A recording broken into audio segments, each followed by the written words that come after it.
Here's an interesting fact you may not know about. In America, there is a millionaire made every 10 minutes. And here's the most surprising thing.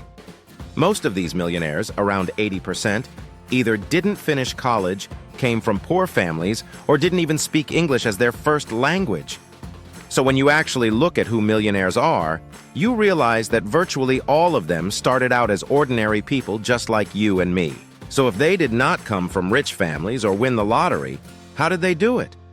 Well, millionaires became millionaires by learning the skills needed to make them rich.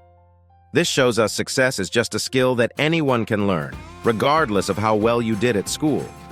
If you are willing, study success and discipline yourself to apply the knowledge you have learned, then you could also become a millionaire.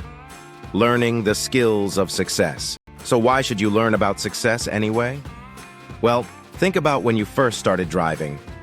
What did you have to do?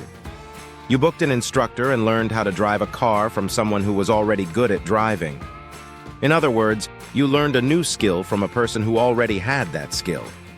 But now suppose you decided you didn't need an instructor and decided to take to the road by yourself, learning things as you went along.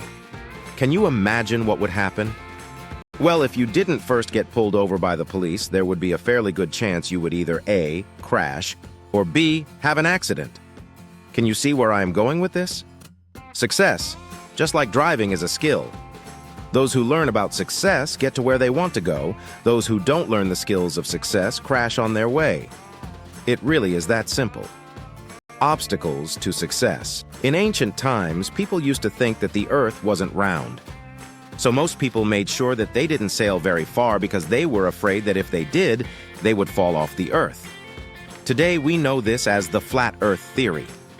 However, it was soon discovered the earth was not flat, but in fact, it was round.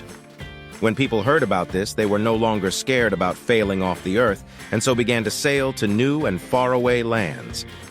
This story is a great example of how what we believe to be true can either limit our life or expand it. It also shows us that if you want to go somewhere, you first have to believe that you can do it. In other words, our belief systems greatly influence the world around us and ultimately the success we will achieve. So the two important points to take away from this article are: 1. Success is just a skill. If you learn that skill, you can become successful regardless of who you are. 2. Your beliefs play a big role in determining the type of success you will achieve. So achieving success is quite simple. Learn from people who already have the skills of success and believe that you can achieve success. However, this does not mean things will be easy.